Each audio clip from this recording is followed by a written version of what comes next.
Olá pessoal, tudo bem? Meu nome é Jackson, eu sou médico patologista. Eu fiz esse vídeo para discutir brevemente os achados que a gente tem do ponto de vista histopatológico nos pólipos epiteliais de trato digestivo baixo, né, de cólon e reto. Os diagnósticos que a gente vai discutir são os pólipos hiperplásicos, sendo os subtipos histológicos tipo rico em células caliciformes e microvesicular, os adenomas tubulares convencionais com displasia de baixo e alto grau, os pólipos ou lesões ou adenomas césseis serrilhados e o adenoma serrilhado tradicional. O objetivo dessa discussão é basicamente mostrar os achados que a gente tem do ponto de vista histopatológico em cada uma dessas lesões. E por que isso é importante? Porque, dependendo desses diagnósticos, a gente vai encaixar o paciente em segmentos específicos de screening de câncer coloretal, né? Aqui a gente tem uma tabela mostrando, grosso modo, como que é feito esse follow-up dos pacientes, dependendo de quantas lesões eles tiverem. Então, via de regra, se o paciente tem... começando aqui pelos pólipos hiperplásicos reto-sigmoides, né? Se são lesões pequenas com menos de 10 milímetros, esse paciente só vai ter um segmento aí em 10 anos. Se são 1 a 2 adenomas tubulares com menos de 1 centímetro, também 5 a 10 anos. Se tiverem mais lesões que são adenomas, ou se tiver uma lesão com displasia de alto grau, esse segmento cai para 3 anos. Se tiver mais de 10 adenomas em um único exame, cai também para menos de 3 anos. Lesões serrilhadas também, dependendo do tamanho, maior ou menor que 1 centímetro, ou com presença de displasia, ou também o adenoma serrilhado tradicional, a gente tem mudança desse intervalo, 3 anos para esses últimos e 5 anos para as lesões serrilhadas com menos de 1 centímetro sem displasia. Então é importante ter toda essa ideia aqui em mente. Na prática, a gente vê que às vezes não é seguido exatamente dessa forma. A gente tem pacientes que fazem um segmento até mais curto do que isso aqui, mas do ponto de vista populacional, são esses os intervalos que fazem sentido, pensando em saúde pública, né, baseado nesses achados. Então, cabe ao endoscopista quantificar e medir essas lesões e encontrar elas, né, e cabe a nós dar o diagnóstico histopatológico correto delas. Então, essa discussão é brevemente nesse sentido. Então, começando pela histologia do cólon, né, a gente vê nos livros-texto, quando a gente está na graduação, aquela descrição de que o cólon tem um aspecto de tubos de ensaio numa rack, né, que é como se as criptas tivessem essa mesma configuração. E de fato é assim que funciona, mas na prática a gente vê aqui nesse primeiro slide, que são de biópsias seriadas normais, a gente vê que não fica tão perfeitinho, né, na nossa prática, porque esses fragmentos são muito pequenos e na manipulação deles não é factível, quando eles são pequenos, de que eles sejam colocados de uma forma perfeitamente orientada. Então o que a gente vê é uma orientação uma orientação diferente dessa certinho, então a gente tem que ter essa visualização tridimensional da estrutura que a gente está vendo, né? Nesse fragmento, por exemplo, o centro estaria nessa região e a base das criptas está nessa região que eu estou alinhando aqui com o mouse. E a gente vê na superfície, né, o que seria perdão, a ponta daqueles tubos de ensaio. Então, isso aqui é uma mucosa completamente normal, né? A gente não vê nenhum elemento anômalo, né? A gente vê na lâmina própria, principalmente plasmócitos, né? Que são essas células com núcleo um pouco mais excêntrico. A gente vê linfócitos, que provavelmente são essas células com núcleo um pouco mais hipercromático. E tem outras células aqui que é difícil, às vezes, apontar e ter certeza do que elas são. Mas, basicamente, a gente vai ter macrófago, um pouco de mastócito e as outras que eu já tinha mencionado, né? Plasmócito e linfócito. E fibroblastos também, né? São, basicamente, essas células que compõem a lâmina própria da mucosa colônica e da mucosa do trato digestivo como um todo. E a gente vê aqui também as células epiteliais, né? No caso aqui no cólon a gente vê bastante célula caliciforme e não tem muitas outras características para mencionar. Mas o que é importante, né? Por que eu estou mostrando essas biópsias normais? Porque tem algumas características nas biópsias normais que às vezes a gente vê e que é importante saber que elas podem estar presentes numa biópsia normal para a gente não chamar erroneamente isso interpretar erroneamente como pólipo, né? Uma das coisas são esses agregados linfóides, né? Isso aqui são biópsias completamente randômicas. Então, mesmo que o endoscopista não tenha visualizado um agregado linfóide propriamente dito, esses agregados linfóides eles estão presentes na lâmina própria da mucosa colônica como uma estrutura normal, né? Aqui tem outro também, a gente vê uma densidade grande de células linfóides. Isso é completamente normal e isso é importante porque você não pode subestimar a presença disso aqui numa biópsia supostamente de um pólipo colônico e chamar aquilo de um pólipo linfóide, né? Claro que existe de fato essa designação, né, de pólipo linfóide, mas quase sempre vai ser quando a gente tem uma coisa muito mais proeminente do que isso aqui, né? Então, só chamando a atenção que isso pode estar presente em mucosas colônicas completamente normais. Outras coisas que acho que vale a pena de ser mencionada aqui também, na mucosa retal principalmente, a gente pode ter uma discreta proeminência, né, de células caliciformes. Isso é importante de ser ressaltado também, principalmente para a gente não forçar diagnósticos de pólipos hiperplásicos do tipo rico em células caliciformes, como eu vou mostrar mais para frente. Outra coisa que a gente vê também na mucosa do reto, que a gente não vê com tanta frequência nos outros segmentos, são essas células com o citoplasma um pouco vacuolizado, né? São os chamados mucífagos. Essas células aqui são macrófagos com conteúdo mucoide no interior. Se a gente fizer uma coloração histoquímica do tipo PAS, a gente vai ver que ela é positiva nessas células. Então, do ponto de vista de histologia básica, acho que era isso que tem para mencionar. Eu vou começar mostrando alguns pólipos, então. Então eu vou começar com esse, que talvez seja um dos mais comuns da gente ver na nossa prática, né, que é o pólipo hiperplásico microvesicular, né. O que diferencia essa estrutura, né, de uma mucosa colônica normal? Primeiro que, endoscopicamente, isso aqui é diferente, né, isso aqui se destacou, né, ficou como uma proeminência, uma projeção polipoide, né, na mucosa, que permitiu que o endoscopista visse e retirasse e mandasse para a gente. E o que torna essa região diferente da mucosa adjacente? Bom, a base, né, das criptas não tem praticamente nenhuma diferença em relação à cripta normal, e a lâmina própria também não. O que tem de diferente é essa porção da metade para cima do epitélio. Esse epitélio tem um aspecto frangeado, como a gente gosta de falar, né, ou serrilhado.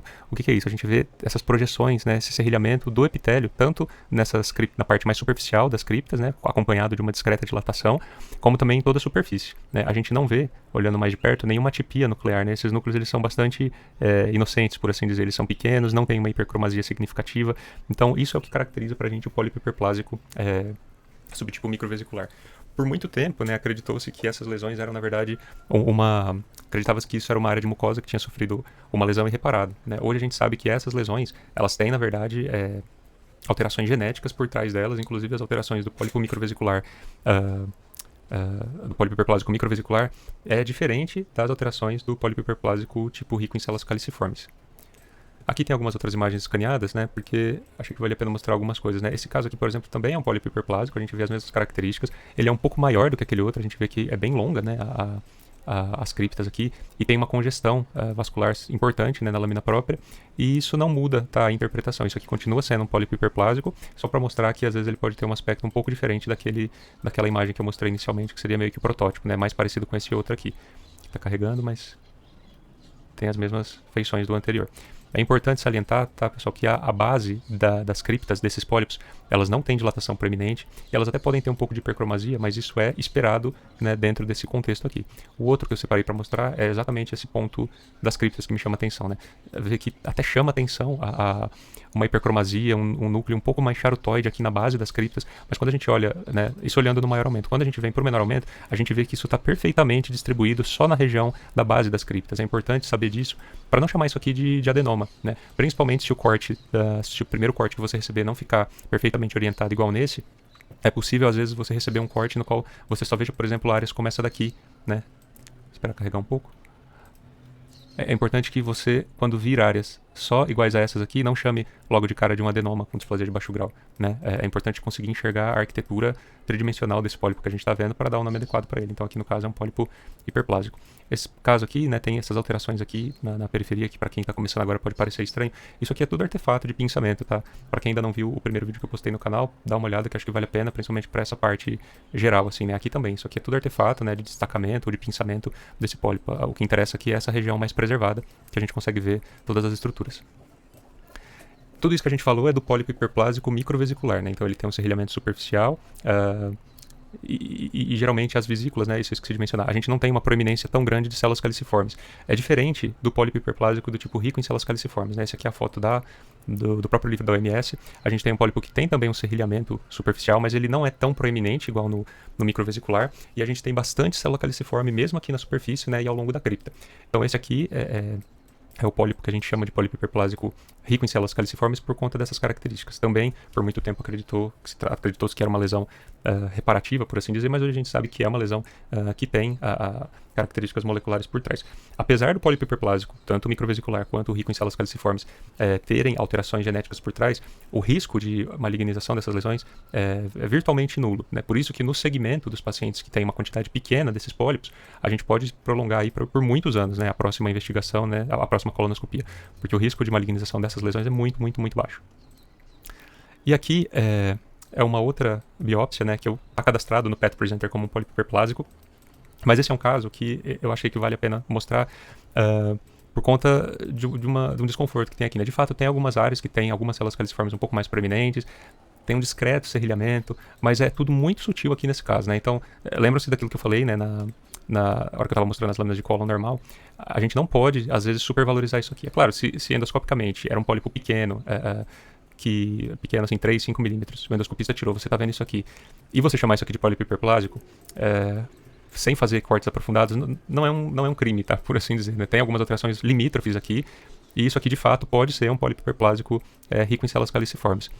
O que é o problema disso ser feito deliberadamente, né? O problema são dois.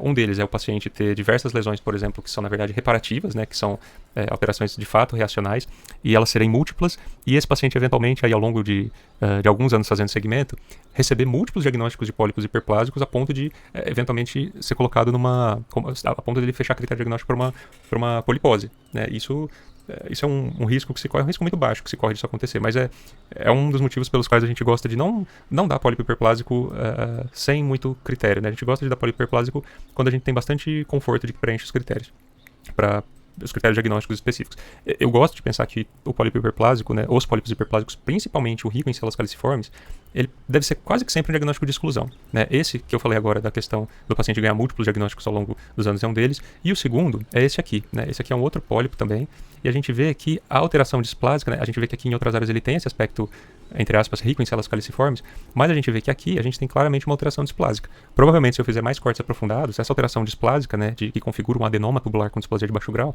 ela deve se estender até um pouco mais aqui pela região. Pode ser que não, mas é bastante provável que sim, né, que ela se estenda mais um pouco para a periferia. Então, por que isso é importante? Porque muitas vezes o que a gente está vendo e parece ser um pólipo hiperplásico pode ser, nos cortes aprofundados, um adenoma tubular com displasia de baixo grau. Então, toda vez que você estiver diante de uma lesão que supostamente é um pólipo, mas que parece uma mucosa semi-normal, vale a pena sempre pedir cortes aprofundados para ver se não aparece um adenoma, né? E se não aparecer, escolher entre chamar aquilo de pólipo hiperplásico ou de chamar apenas de uma mucosa com alterações reativas inespecíficas, vai um pouco do seu julgamento do caso como um todo, né? De exames prévios, de outras lesões que o paciente tenha e assim por diante, tendo em mente aquelas considerações que eu tinha mencionado anteriormente. Falando então agora dos adenomas convencionais, né? O adenoma tubular, né, é um dos diagnósticos que você mais vai dar na sua vida como patologista. É uma lesão extremamente comum e é uma lesão precursora, né, na maioria das vezes, de lesões invasivas, né, de adenocarcinomas. O que caracteriza ela morfologicamente é uma hipercromasia e um alongamento nuclear e uma discreta distorção arquitetural. Nessa outra imagem, acho que fica até mais evidente esse ponto, né? Essa aqui é uma imagem que tem a foto da endoscopia, né? A gente vê que aqui tem a mucosa normal e aí faz essa projeção céssio que chama a atenção do colonoscopista, que vai lá e resseca essa lesão. E aí aqui na biópsia o que a gente tem é isso, né? Tem uma área que claramente é diferente da mucosa normal subjacente. E por que ela é diferente, né? Principalmente por dois motivos. Primeiro, porque os núcleos têm um aspecto um pouco mais hipercromático do que o das células normais. E também por conta de um alongamento nuclear, né? Nessa outra imagem isso fica bem mais evidente. É que aqui praticamente não tem mucosa normal para comparar, talvez um pouco aqui nessa área, mas a maior parte dessas células tem o núcleo com esse aspecto charutoide, né? Parecem charutinhos, né? Alongados, e hipercromáticos, né? Eles ficam com esse aspecto mais escuro. E a gente vê que isso se estende até para a superfície, né? Isso é um ponto importante quando a gente está na dúvida entre alterações reativas que podem mimetizar uma displasia. Né? No adenoma, a gente vê essa alteração indo, né, se estendendo até a superfície. Em condições reativas, normalmente a gente não vê isso. E tem um discreto desarranjo arquitetural, né? A gente não tem aquele aspecto bem orientado de criptas e com distribuição regular. Então isso aqui é um diagnóstico bem tranquilo de se dar, né? A gente vê todo dia, a gente dá diagnóstico de adenoma tubular, se você tiver numa rotina que tem endoscopia, e a imensa maioria dos casos não causa grande dificuldade, tá? Essa aqui é uma outra imagem, né, que também é um adenoma tubular. Esse aqui é interessante porque provavelmente ele é uma lesão com aspecto que a gente chama de LST, que é tumor de crescimento lateral, ou Lateral Spreading Tumor, que é uma lesão que não tem aquele aspecto polipoide certinho igual esse aqui, mas ela cresce um pouco espalhado, né, e sem se elevar muito. Então isso aqui a gente vê claramente nessa biópsia, né, aqui no menor aumento, a gente vê que é uma ressecção que ficou bem orientada. Provavelmente isso aqui é uma fatia, tá? Provavelmente isso aqui é uma fatia de uma lesão maior que a gente está vendo nessa lâmina escaneada aqui do PET Presenter. Aqui na borda a gente vê uma mucosa totalmente normal, mas com bastante artefato do cautério, porque isso aqui deve ter sido uma dissecção endoscópica. Aqui um agregado linfóide totalmente normal. Aqui o tecido conjuntivo, talvez um pouco de muscular da mucosa, ou um pouco de submucosa também, com um artefato de cautério, o agregado linfóide normal, e aqui o epitélio já começa a mostrar que ele está alterado. Né? Aqui a gente vê que os núcleos têm esse aspecto hipercromático, charutoide, alongado, diferente daquela área de mucosa normal na periferia. E ele permanece assim ao longo da maior parte do trajeto do fragmento. Vamos até o final, que a gente vai ver que aqui ele curva, né? Acho que aqui ele dá a volta, acho que a margem real é essa daqui. Quando a gente recebe esses espécimes que vêm de mucosectomia, né? A gente tem que tratar esses espécimes de mucosectomia como se fosse uma peça cirúrgica, né, no sentido de representar bem orientado, igual foi feito aqui nesse caso, principalmente, né, para a gente ver se na margem a gente tem displasia, principalmente de alto grau. Né, o mais crítico nesses casos é ver se não tem displasia de alto grau na margem, né? Aqui não tem nem de alto nem de baixo grau, né? Não tem displasia de alto grau nesse pólipo como um todo, e na margem a gente não tem nem displasia de baixo grau.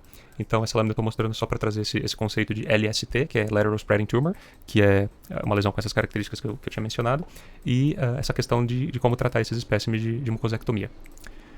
Aqui é um outro pólipo também é um adenoma com displasia de baixo grau, mas chama a atenção que a gente tem vilos muito frondosos, né? Isso aqui é um adenoma túbulo-viloso, na verdade, né? E a gente vê no maior aumento que o núcleo tem citologicamente a mesma característica daqueles outros adenomas que a gente viu até agora. Eles são alongados, hipercromáticos. Tá demorando um pouco aqui para carregar. Mas é esse mesmo aspecto. Quando a gente vê um pouco de clareamento nuclear, igual a gente está vendo aqui, né? A gente vê que ele é hipercromático e alongado, mas ele tem algumas áreas que são um pouco mais claras, né? Um pouco vesiculoso esse núcleo, como a gente gosta de falar. Esse aspecto pode, né, para alguns patologistas, gerar algum desconforto no sentido de dizer que isso aqui já é uma displasia de alto grau. A gente sabe que na classificação de adenomas entre baixo e alto grau, existe um limbo aí de casos que não vão ter uma reprodutibilidade perfeita inter-observador. É importante, né, que você se familiarize com o serviço que você estiver trabalhando, né? Geralmente dentro do serviço existe uma reprodutibilidade boa, né? Pelo menos nos que eu trabalhei, a gente vê uma reprodutibilidade muito boa entre os colegas que estão avaliando. E se você for o cabeça da parte de gastropatologia do seu serviço, você vai acabar recebendo muitos casos desses difíceis, né? E você vai acabar tendo um limiar, né, seu bem calibrado, né? Se você não for um gastropatologista do serviço que você está trabalhando, é muito bom que você tenha uma boa relação com os gastropatologistas, porque frequentemente você vai mostrar esses casos para eles, né? Esses casos que são limítrofes podem gerar muita dúvida, mesmo entre os especialistas, né? Então, acho que é sempre bom ter um colega gastropatologista para mostrar os casos que são um pouco mais difíceis. Esse caso aqui, ele não parece ter critérios grosseiros para chamar de alto grau, mas ele tem algumas áreas que realmente geram um pouco de desconforto, como essas daqui, né? Que a gente começa a ver um pouco de distorção arquitetural um pouco além da conta, algumas áreas um pouco diferentes, mas que a gente eventualmente poderia atribuir a alterações reativas. Enfim, esse é um caso um pouco difícil para classificar. A minha interpretação dessa lâmina seria ainda de chamar tudo isso aqui de displasia de baixo grau. Esse outro aqui levanta a mesma questão, né? Esse aqui tem duas coisas que eu queria mostrar, né? Uma delas que aqui a gente vê muito bem o pedículo, né? O pedículo completamente normal, a mucosa não tem nenhuma alteração relevante, exceto uma reatividade discreta. E na lesão em si, a gente tem aqui no menor aumento essa área aqui que chama bastante atenção, que quando a gente vê no maior aumento, a gente começa a ver um pouco de densidade glandular muito intensa. Só esperar carregar aqui. Então aqui nessa área diferente do restante, a gente vê que além desse aspecto alongado, ele começa a ficar um pouco mais largo, a gente começa a ver alguns nucléolos proeminentes, começa a ter um discreto clareamento nuclear, a arquitetura começa a ficar mais irregular do que no restante. Então essas características assustam bastante para a possibilidade dessa área aqui já ser uma displasia de alto grau. Provavelmente é como eu interpretaria esse caso aqui, né? Nessa região tem as alterações citológicas iguais daquela outra área, não tem tanto daquela arquitetura preocupante igual tem nessa daqui. Mas essa área aqui acho que é uma área que não teria grande problema de reprodutibilidade de chamar de displasia de alto grau. Em algumas outras áreas também. O critério citológico ele acaba sendo sempre um pouco mais difícil do que o arquitetural. No próximo pólipo, que tem uma área de padrão cribriforme, eu vou mostrar isso e isso fica bem mais nítido. Uma outra coisa que eu achei interessante para mostrar esse pólipo são essas projeções aqui, né? Isso aqui não é neoplasia invasiva de forma alguma. Isso aqui são pseudo-invasões, né? Na verdade, isso aqui, a gente tem o correspondente disso na mucosa normal. Nesse caso aqui não tem nenhuma área, talvez essa daqui seria algo para mostrar o comparativo na mucosa normal. Mas o que é isso? A gente tem áreas de mucosa normal nas quais a gente tem como se fossem invaginações desse epitélio, às vezes associado ao tecido linfóide, por exemplo, que não configuram uma invasão do tecido, né? Aqui a gente vê que essas células elas têm displasia já, mas é uma displasia de baixo grau, bastante indolente. Isso aqui é bastante importante de ter em mente para não interpretar como invasivo. Nesse caso aqui não cabe muita dúvida, até porque a displasia aqui é muito sutil, mas em casos que a displasia é mais intensa, pode gerar bastante dúvida se o que a gente está vendo é pseudo-invasão ou se é apenas se é pseudo-invasão ou se é uma invasão real, né? Então nesse pólipo aqui tudo que a gente está vendo é completamente normal, tá? Normal eu digo, ou é efeito de corte ou são essas projeções do epitélio para a região mais profunda da mucosa. E esse outro aqui também, de novo, um pólipo, né, que a gente vê essa hipercromasia, já mostra pra gente que é displásico, e que além da hipercromasia a gente vê essas áreas aqui, nesse padrão cribriforme, né, padrão cribriforme, para quem não está familiarizado, é esse padrão que parece um queijo suíço, né, a gente vê esses vários buracos formando essa configuração como se fosse um queijo cortado. Isso aqui, tranquilamente, é uma das coisas mais reprodutíveis que a gente tem nos adenomas para chamar de adenoma com displasia de alto grau, no mínimo, né? Quando a gente vê esse padrão aqui, geralmente ele vem com uma citologia bastante preocupante também, como é o caso aqui, mas isso aqui não gera praticamente nenhuma dúvida de que a gente está lidando com um adenoma com displasia de alto grau, de verdade, como é o caso aqui. Então, nesse caso, essa área indubitavelmente tem displasia de alto grau, possivelmente algumas dessas áreas também têm, em outras, provavelmente é só displasia de baixo grau, como nessas daqui, né? Que poderia, de novo, como eu falei, gerar um pouco de discussão por conta da citologia, mas que na minha interpretação ainda é displasia de baixo grau.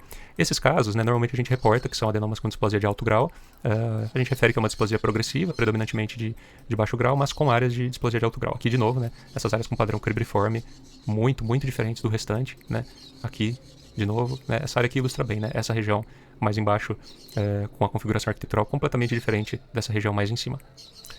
Então era isso que eu tinha para falar dos adenomas. Vou dar seguimento aqui com os próximos slides. Uma coisa só que eu esqueci de mencionar desse slide que eu tinha mostrado é que o motivo de eu ter colocado esse túbulo viloso é porque a gente pode ter adenomas gigantes que são apenas adenomas com displasia de baixo grau, tá? Isso não é impossível. Geralmente esses casos são extremamente trabalhosos de liberar, justamente porque a gente está diante de uma lesão que é muito grande e a gente fica com medo, né, de estar deixando passar um componente de displasia de alto grau ou mesmo de adenocarcinoma escondido nesses adenomas. Então, você vai ver na sua prática adenomas muito grandes que na histologia, no fim das contas, vão ser só adenomas com displasia de baixo grau. Vai dar bastante trabalho de ver esses casos, mas eles existem e não são pouco frequentes. Bom, falando agora das lesões serrilhadas, né? Essas lesões sofreram uma modificação de nomenclatura na literatura. Antes elas eram chamadas de pólipo/adenoma céssio serrilhado. Na OMS atual elas são chamadas de lesão céssio serrilhada. Existem críticas, né? Principalmente pelos autores das antigas classificações em relação a usar esse termo. Na nossa prática, geralmente a gente pode chamar de lesão/pólipo, enfim, não tem grande dificuldade. Acho que os gastroenterologistas estão bem alinhados em relação a essa questão da nomenclatura. E essas lesões, uma boa parte das vezes, elas estão no cólon direito, né? Seco, cólon ascendente. Todas as lesões que a gente descreveu aqui, todas elas podem ocorrer em qualquer região do trato digestivo baixo, né? Colo ascendente, transverso, descendente, sigmoide, reto. Mas, né, apesar de poderem acontecer em qualquer segmento, existe uma predileção bastante importante de topografia dessas lesões, principalmente dessas lesões serrilhadas que eu vou descrever agora, né? Essas lesões, elas compartilham algumas características moleculares como os pólipos hiperplásicos, né? O pólipo hiperplásico rico em células caliciformes e o pólipo hiperplásico microvesicular, que são vias moleculares um pouco diferentes dos adenomas convencionais. Essas lesões serrilhadas, diferentemente dos pólipos hiperplásicos, elas precisam de um segmento mais de perto dos pacientes que receberem o diagnóstico delas, né? Geralmente é encurtado o follow-up de rastreio de carcinoma coloretal com colonoscopia.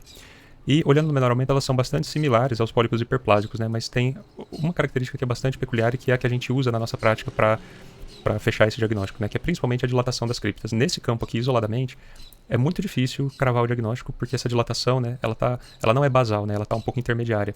Mas toda vez que a gente vir isso, a gente tem que ir atrás dessas dilatações basais, como tem nessas outras áreas aqui, né? Aqui a gente vê que tem uma dilatação que chega praticamente próxima aqui, né? Praticamente encostada com a muscular da mucosa. Aqui a gente vê uma cripta horizontalizada, né? Como se ela estivesse deitada. Às vezes, quando ela se encontra, quando a gente vê a comunicação com a cripta em direção à luz, forma um aspecto de bota, como a gente gosta de falar e que é descrito nos livros. E em outras áreas a gente vê de novo esse mesmo aspecto, né? A gente vê que tem o serrilhamento, mas a gente vê que além do serrilhamento a gente tem dilatações que vêm até a base. Às vezes a gente tem dificuldade quando a gente só vê, por exemplo, áreas iguais a essas daqui, né? É uma dilatação, mas ela é muito limítrofe, né? Normalmente isso vai depender da localização. Se você vê só isso aqui, mas você estiver no seco ou no cólon ascendente, não tem por que você chamar isso aqui de pólipo hiperplásico. Você tem que valorizar essa dilatação, por mais que ela seja pequena, e chamar isso aqui de uma lesão/pólipo serrilhado. Tem outras áreas aqui com o mesmo aspecto. No menor aumento aqui nessa área fica bem mais evidente, né? Essa dilatação que chega bem próxima aqui da muscular da mucosa. Essas lesões, apesar delas não receberem displasia no nome logo de cara, é importante a gente descrever quando a displasia está presente, porque essa lesão por si só, sem a displasia, já requer um segmento encurtado. Quando essa lesão tem displasia, ela precisa de um segmento ainda mais curto, porque ela está a um pé de se malignizar e de se tornar um adenocarcinoma invasivo. Aqui uma área fazendo aquele aspecto um pouco próximo ali do aspecto em bota, que a gente gosta de falar, né? Aqui a gente não enxerga a muscular da mucosa, mas provavelmente é por uma questão artefatual, né? Esse pedaço aqui está sobreposto a essa outra região aqui. Nesse caso aqui a gente não tem displasia, propriamente dita, mas eu vou mostrar outros casos que ela está presente. Nesse caso aqui, a gente vê de novo aqui a dilatação, né? O serrilhamento das glândulas, inclusive na superfície, e essa dilatação que se estende à base. Isso aqui configura, então, uma lesão ao pólipo C serrilhado. E nesse caso, no menor aumento, a gente vai ver uma área bastante diferente. Essa área que é bastante diferente, ela é bastante hipercromática. Essa área sozinha, né, se a gente olha só ela no menor aumento, ela até parece um adenoma tubular com displasia de baixo grau convencional. Mas como a gente está vendo isso aqui dentro de um contexto de lesão C serrilhada, a nossa interpretação é de uma lesão C serrilhada com displasia. Esse paciente merece um segmento bastante próximo aí de rastreio colonoscópico. Aqui de novo, né, aqui seria aquele equivalente da pseudoinvasão que eu falei, né, isso aqui de novo, isso aqui é epitélio normal, que tem áreas da mucosa que permitem que ele faça essa invaginação e cria esse aspecto que pareça ser algo invasivo quando na verdade não é. Esse caso, como eu mostrei, a gente tem uma lesão serrilhada com uma displasia que eu falei que tem um aspecto convencional. Por que convencional? Porque ela parece um adenoma tubular convencional, ela não parece uma lesão serrilhada. Mas a gente tem também um padrão de displasia que é diferente desse aqui. Eu não consegui achar uma lâmina escaneada, esse aqui é uma foto da OMS. Por que ele é diferente daquele? Porque a gente vê ainda o padrão serrilhado, né? A gente tem toda essa atipia citológica com núcleos grandes e hipercromáticos, mas a gente vê ainda aquele padrão serrilhado. Isso aqui não parece um adenoma tubular convencional. Isso aqui é um padrão de displasia serrilhada que a gente fala. Na OMS atual, a gente não é obrigado a dar o grau de displasia dessas lesões serrilhadas. Então, a gente pode dizer simplesmente lesão céssio serrilhada sem displasia ou lesão céssio serrilhada com displasia. Na prática, se você achar que você tem confiança para graduar essa displasia, não está errado você fazer isso também. Em geral, isso não vai mudar muita coisa, na verdade, em tese não é para mudar nada, a forma como esse paciente vai ser seguido, mas dependendo da situação, isso pode ser uma nuance que permita pender mais para um lado ou para o outro, dependendo do contexto clínico do paciente. A justificativa para não ser obrigatório reportar o grau dessa displasia no ponto de vista anatomopatológico é a baixa reprodutibilidade a baixa reprodutibilidade entre o observador, né? Não é reprodutível, tem várias pessoas que vão achar que essa displasia é de baixo grau, várias que vão achar que é de alto grau. Uma crítica que cabe a isso é que tem inúmeras outras coisas que têm baixa reprodutibilidade, e nem por isso a gente deixa de fazer na gastropatologia. Por algum motivo, julgou-se que essa era uma que merecia o direito de não requerer uma graduação da reprodutibilidade. Eu acho bom, porque eu acho difícil mesmo de reproduzir isso, mas de novo, cabem aí todas essas considerações. Esse caso é um caso interessante que está no PET Presenter cadastrado como pólipo hiperplásico com uma base larga, né? Por que eu estou mostrando ele aqui no contexto de lesão céssio serrilhada? Porque, de fato, essa lesão, do ponto de vista histológico, ela não tem nada de dilatação basal, né? A gente vê que todas as criptas aqui estão fechadas, estão pequenas. A gente tem um serrilhamento muito pequeno, um serrilhamento praticamente só na porção distal e muito, muito discreto mesmo. Então, esse caso é um caso que, do ponto de vista histológico, em tese, preenche critério para um pólipo hiperplásico rico em células caliciformes no cólon direito, tá? Esse caso ele está localizado no cólon direito. Isso aqui é para ser um diagnóstico de exceção, né? Tem patologistas que não acreditam que esses casos mereçam ser laudados como pólipo hiperplásico, muito menos casos que têm esse aspecto, porque tem um aspecto de LST esse caso, né? Ele é uma lesão bastante extensa. Tem patologistas que acham que, apesar deles terem essa cara histológica de pólipo hiperplásico rico em células caliciformes, que molecularmente eles são, na verdade, pólipos C6 serrilhados. Em geral, no cólon direito, pelo menos na minha prática, eu tendo a dar o menor número possível de diagnóstico de pólipo hiperplásico. Tem patologista que nunca faz esse diagnóstico, né? Principalmente patologista americano. Tem uma linha de pensamento de alguns patologistas que preferem laudar isso como um pólipo serrilhado e descrever que, apesar das características serem compatíveis com pólipo hiperplásico rico em células caliciformes, essas lesões podem ter um comportamento mais parecido com a de uma lesão céssio serrilhada. Do ponto de vista prático, eu tendo a fazer níveis nesses casos, praticamente sempre, né? Eu nunca chamo de pólipo hiperplásico no cólon direito sem fazer níveis. Eu tendo a fazer poucos diagnósticos de pólipo hiperplásico no cólon direito e eu tendo a valorizar muito qualquer dilatação, né? Por exemplo, nesse caso aqui, tem uma dilatação muito pequena aqui, mas que está bem justa a base aqui, encostando na muscular da mucosa. Se nos cortes aprofundados, por exemplo, eu visse mais áreas parecidas com isso aqui, eu tenderia a valorizar e chamar isso aqui de uma lesão céssio serrilhada. De novo, por esses dois motivos que eu falei, por estar no cólon direito, né? O cólon direito, pólipo hiperplásico, a ideia é que eles sejam dado o menor número de vezes possível na prática, porque é uma lesão pouco frequente no cólon direito, e por conta de ser uma lesão larga, né? De ser uma LST e não um pólipo céssio pequeno. Por que isso é importante? Porque esses pacientes aqui, do meu ponto de vista, merecem um segmento mais de perto, né? Porque se eu chamar isso aqui de pólipo hiperplásico, pode ser que esse paciente só faça uma colonoscopia daqui a 10 anos. Eu não acho que é seguro para um paciente que tem isso aqui no cólon direito receber uma colonoscopia só daqui a 10 anos. Então, por isso que eu achei que era interessante mostrar esse caso. E agora, terminando a parte das lesões serrilhadas, a gente vai falar da adenoma serrilhado tradicional. É uma lesão que tem uma via molecular diferente de todas as outras que a gente falou e que histologicamente ele tem características também que são diferentes das outras que a gente falou. Geralmente são lesões, até existem lesões que são mais planas, né? Mas a maioria das lesões elas são frondosas assim, né? Com esse aspecto viloso grande e na citologia o que a gente vê é essa coisa rósea, né? Por que fica esse aspecto róseo proeminente? Porque as células elas têm um citoplasma bastante alto e esse citoplasma alto é acompanhado desses núcleos bem alongados. Tem esse serrilhamento que ele é bem caprichoso e que nesse caso não é tão proeminente, mas que ele faz esse aspecto de criptas ectópicas, né? Que é como se fossem pequenas criptas que estão, em vez de estarem na base, elas estão criptas que estão nesses frondes vilosos dessa lesão. Então, no menor aumento, chama atenção essas duas características, né? Essas criptas ectópicas e esse citoplasma bem eosinofílico, né? Aqui está bem proeminente esse citoplasma eosinofílico, essa célula com um padrão mais alto, com esses núcleos bem alongados. Essas lesões, a imensa maioria das vezes, vão estar nos segmentos mais distais, né? Sigmoide e reto, principalmente. Essas lesões merecem ter um follow-up bem próximo, porque esses pacientes eles têm um risco de malignização.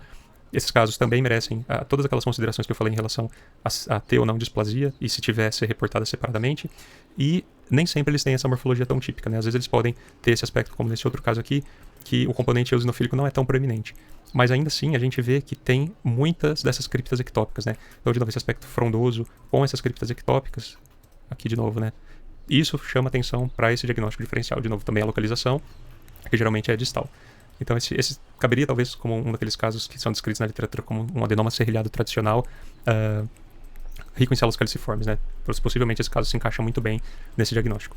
Só uma questão de nomenclatura que é confusa para quem está começando. O adenoma serrilhado tradicional, apesar dele ter um nome tradicional na sua designação, ele é o mais raro de todos esses adenomas que a gente está descrevendo aqui. Os pólipos, os adenomas tubulares convencionais e os pólipos hiperplásicos são de longe os mais frequentes. Os pólipos ou lesões serrilhadas sésseis são aí em segundo lugar as mais comuns. Essa lesão aqui é bastante infrequente de ver na rotina, vez ou outra vai aparecer, mas ela é bem menos frequente. De novo, só revisando em relação às localizações. Os adenomas, todas as lesões podem aparecer em qualquer lugar do cólon, desde o seco até o reto, mas as lesões sésseis serrilhadas preferencialmente têm uma distribuição mais para o cólon direito. Então, quando você estiver no cólon direito, você deve valorizar mais as dilatações na base das criptas. E o adenoma serrilhado tradicional é mais comum no segmento distal, sigmoide e reto. Era isso que eu tinha para falar.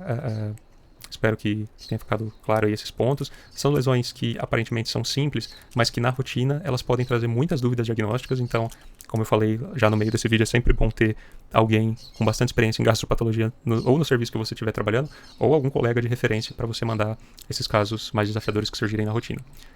Fico à disposição para eventuais dúvidas, tenho meu contato na página do site. E é isso. Até o próximo vídeo aí que eu pretendo fazer. Um abraço a todos, até mais.